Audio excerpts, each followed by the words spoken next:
Well, concerns are growing over the medical situation in Gaza. The Hamas-run health ministries called on Egypt to open the Rafah border crossing to allow the transfer from Gaza of 6,000 wounded people for urgent treatment. It comes as a number of medical aid organisations said they were pulling out of the Al-Aqsa hospital after the surrounding area was designated a combat zone by the Israeli military. In a statement, the Medical Aid for Palestinians and the International Rescue Committee's emergency medical team says Israel's military has dropped leaflets designating the areas surrounding the hospital as a red zone, adding that given Israel's history of attacks on medical staff and facilities in Gaza, the team is unable to return. Well, to discuss this in more detail, we can go live now to Juliette Touma from the UN aid agency UNRWA. Thank you very much for joining us again on BBC News. Tell us more about the medical situation in Gaza. I mean, we've talked on a number of occasions. Every time you tell me that it's getting worse, but how many hospitals are functional at the moment, first of all? And, what sort of injuries are people coming into these hospitals with?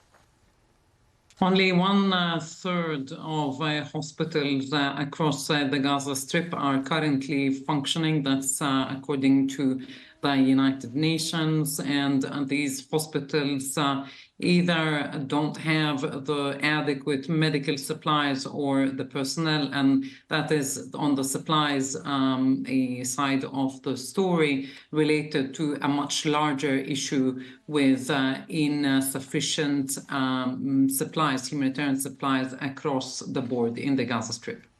And these medical aid organisations who are pulling out of the Al-Aqsa hospital after they say the surrounding area was designated a combat zone. How much of a blow is that to people in that area who desperately need medical care? Look, no place is safe across the Gaza Strip, and we've seen this over the past 3 very long months of this war.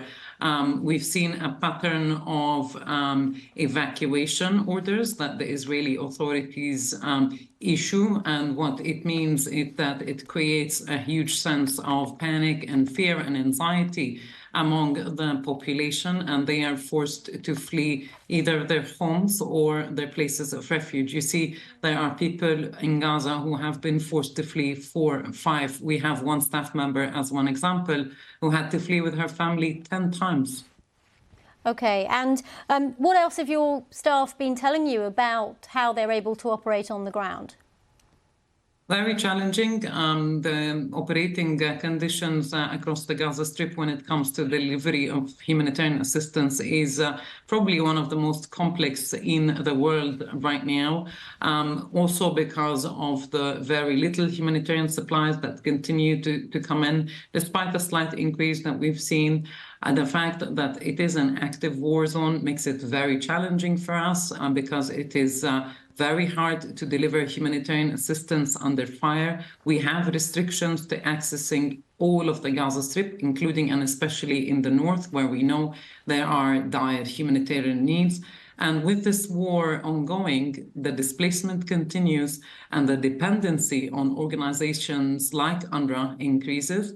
Meanwhile, the markets are closed and there are no commercial supplies coming in, at least not enough. So the humanitarians cannot do it alone, and there needs to be more commercial supplies coming in. And Juliette, let me just ask you this briefly. We're hearing that the Hamas-run health ministry is calling on Egypt to allow patients who need urgent treatment to be moved into Egypt. Do you know any more about this? Is it likely to happen?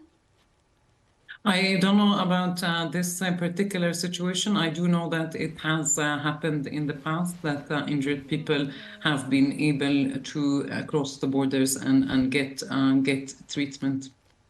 OK, Juliette Touma from UNRWA, thank you very much for bringing us up to date on the medical situation in Gaza.